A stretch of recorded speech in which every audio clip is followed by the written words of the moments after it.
Saan ang Diyos ng kalangitan? Di niyo na ba ako nakikita?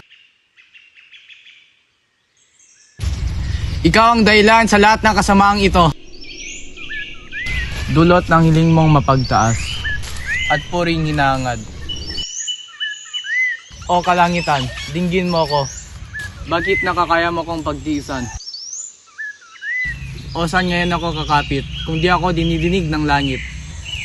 Naway ako ay kaawaan mo, Ama, at dinggin ang aking nadarama. Wangis ni Laura ay aking naalala. Mga mata at ngiti niya ay lagi kong naaalala. Prinsesa kong kay bait at ubod ng talino. Ano ba't ako'y nananagoy para sa'yo? Prinsesa kong minumutya. Ako kaya'y naalala mo pa. Sa sinapupunan ni Adolfo, inagaw ang sinisinta ko. Hindi ko akalaing sasayanin mo lang. Mga luha mong hinubog para sa akin.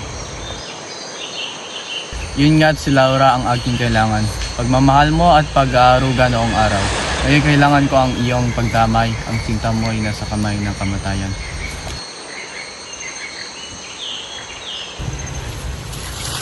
O tadhana, nilupit mo. Kinuha mo ang aking minamahal. Kinuha mo si Florida. O ama ko, kay bilis mo namang lumisan. Sa kamay ng taksil na kaaway, ika'y nawakasan. Hanggat dito, Ama, ikaw ay aking naririnig. O Ama kong minamahal, walang kapalit ang iyong pag-aaruga. Hindi ko matanggap ang iyong pagwakas. Hindi ko mabawi ang aking lakas. Siguro hanggang dito na nga lang ang ating istorya, pamahal kong Laura. Sa Albania rin ako'y magpapaalam na. Saan kaya nang gagaling ang tinig na iyon?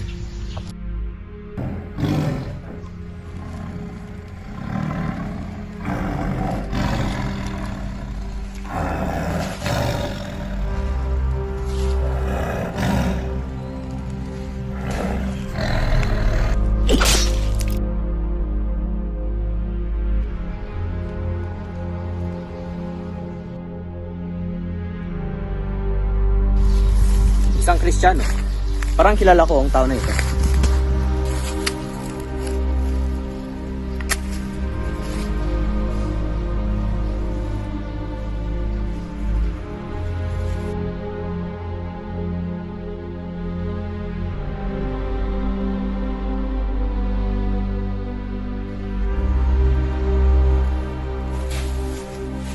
Ano ginagawa mo rito? Hindi mo ba napapansin na tayo'y magkaaway? Isa kang Moro! Hangal, dinadagdagan mo lamang iyong pasakit. Ako ang nagligtas sa buhay mo sa kamay ng mga leon. Kung gayo'y salamat. Maaari ka bang malaman kung paano ka nakarating dito? Halika na, tayaan mo akong magsalaysay sa ating nakaraan. Ako si Florante. Pinanganak ako sa bayan ng Albania kung saan ang ama kong si Duque Briseo ay nakatira. At ang aking ina namang si Prinsesa Floresca na nakatira sa Crotona. Nung bata pa lamang ako, habang ako'y naglalakad, dinagit ng isang arkuan ang isang kupitong diamante sa aking dibdib. Mabuti na lang at ako'y hindi napahamak. Nung ako'y 9 na taong gulang, lagi akong nasa burol, sabit-sabit ang aking panat palaso. Naghihintay ng hayop upang panain at patayin. Kapag ako'y napapagod, nagpapahinga at naliligo ako doon sa batis. Kasama ang mga needras kung saan sila'y masaya'y tumutugtog ng kanilang lira. Kanilang tawaning nagpapawala ng aking pagod, kailan may di ko malilimutan. Pagkalipas ng ilang taon, ako'y pinag-aral ng aking ama. Ngunit hindi payag ang aking ina, pagkus ang aming kaharian ay lilisanin na. Bakit kailangan niya pang lumisan? Kung sulat na pagsutulan na lagod sa Atenas. Kung hindi siya mag-aaral doon, paano ang kinabukasan niya? Sino na ang mag-aalaga sa kanya? Sino na ang mag-aalaga sa anak ko? Huwag ka mag-alala, aalagaan siya ng mga guro doon.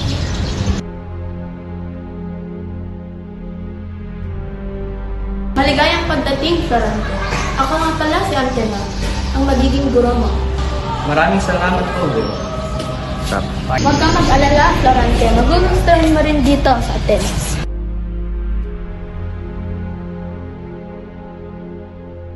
Florante, binaba Binabati kita dahil pinakita mo ang iyong galing. Salamat po, Guro.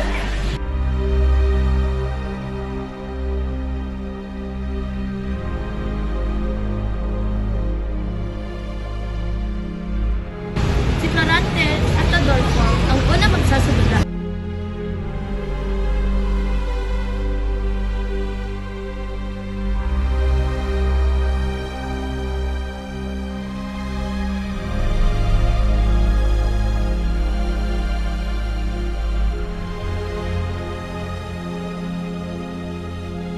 Ano ba? Itigil mo na yan.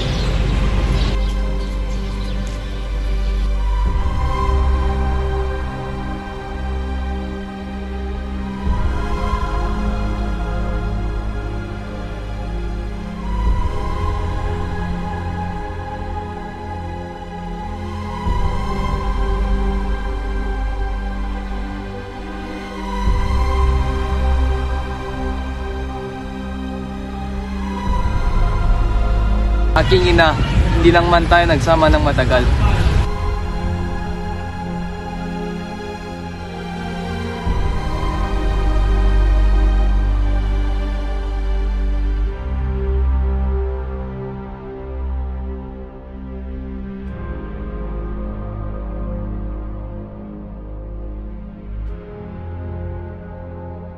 Paalam na, maestro.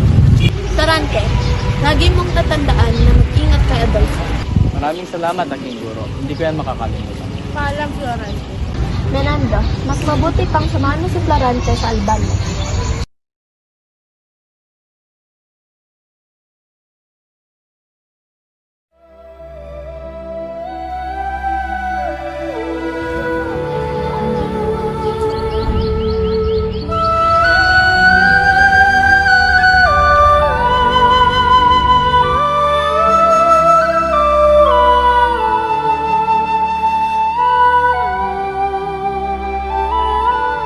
Mahal na hari. So ang pala ang aking anak, si Florante. Ang binata sa aking panaginip, ikaw ang papalit sa aking trono.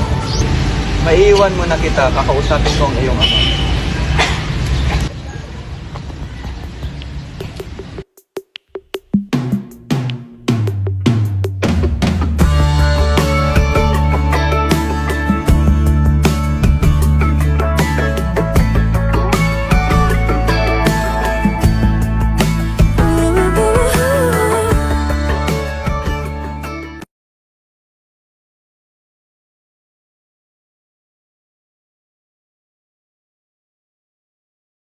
Magandang umaga sa iyo, Florante. Lagi kang kinukwento sa akin ng aking ama.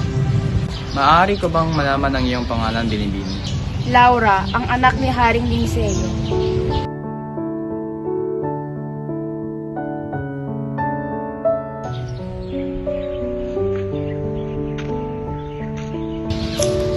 Sana magkilala pa kita ng lubusan. Gayon din sa iyo, ngunit ilang araw na lang ay aalis ka na. Halika na't magsisimula na ang pigil.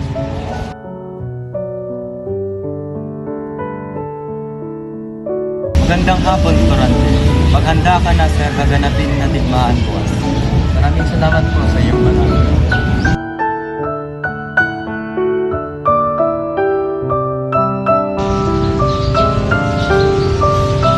Laura, Mag-iingat ka sa digmaan, Florante. Pangako, babalik ako.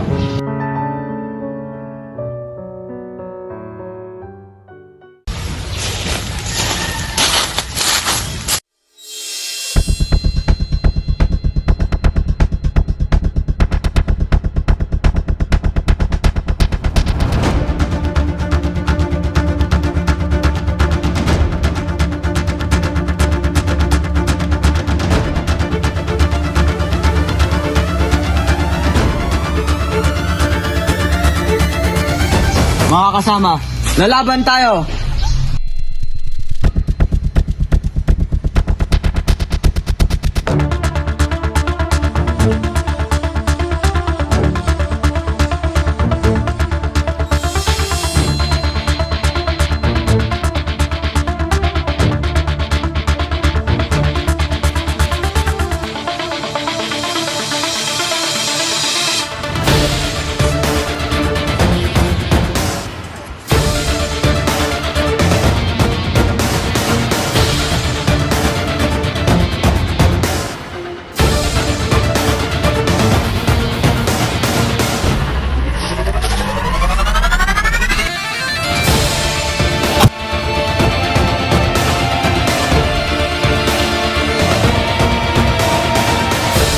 Sumuko ka na.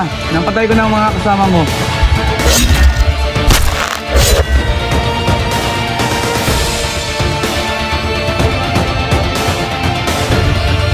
Pasensya ka na, ngunit kailangan mo pa makipagbigna. Huwag kang mag-alala. Sa pagkakataong ito ay may kasama ka na. Walang problema, mahal na hari.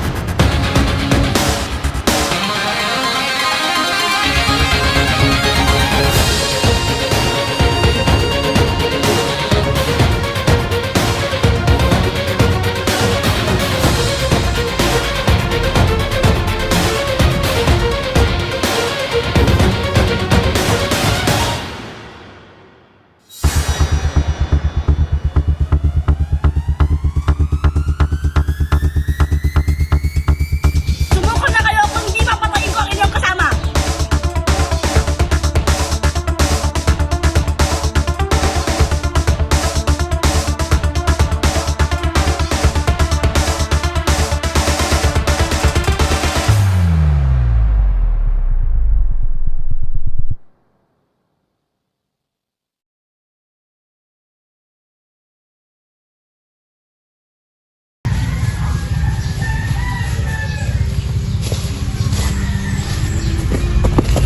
Sumama ka sa amin kundi papatayin kita. Hindi! Hindi! At doon niya ako ipinatapon at iginapos. Ako naman ang magsasalaysay sa'yo. Ako nga pala si Aladdin, anak ni Sultan Aliaga. Siya ay ang aking kasintahang si Florida.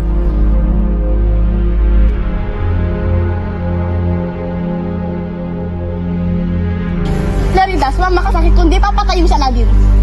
At ang masahol pa doon, ang ama ko ang umagaw sa minamahal kong si Florida.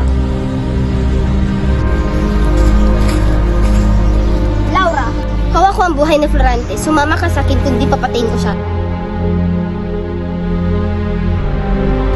Hindi maaari.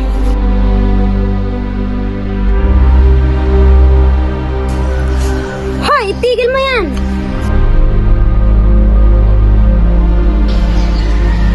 Saan kayo nanggagaling ang tinig na yun? Tara, punta natin. Florida! Laura!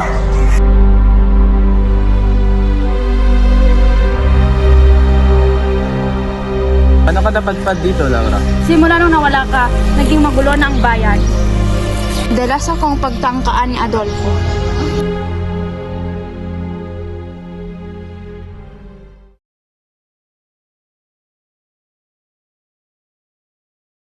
Naaalala mo pa ba nung tayo pang dalawa?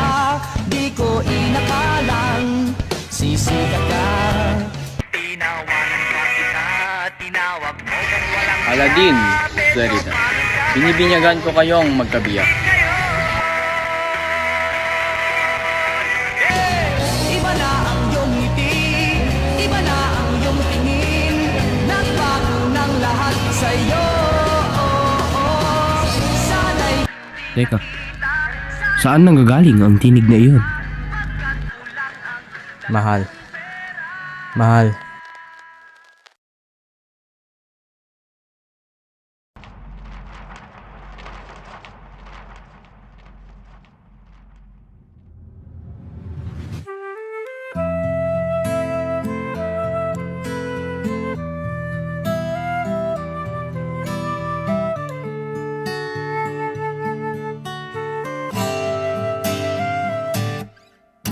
Tungalay kong arana para sa dalagang walang kasing ganda. Amoy roses ang alimoyak kung nanaisin ng tadhanang mapanlin lang. Di hahayaan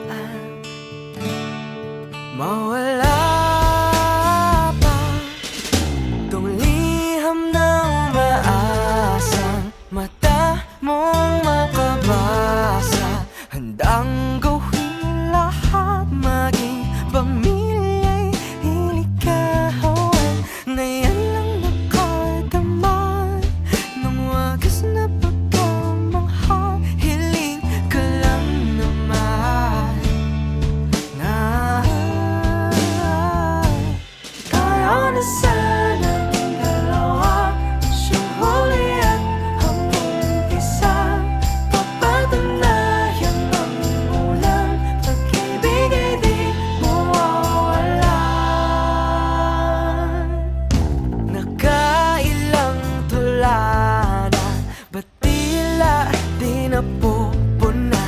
Ang tangi ko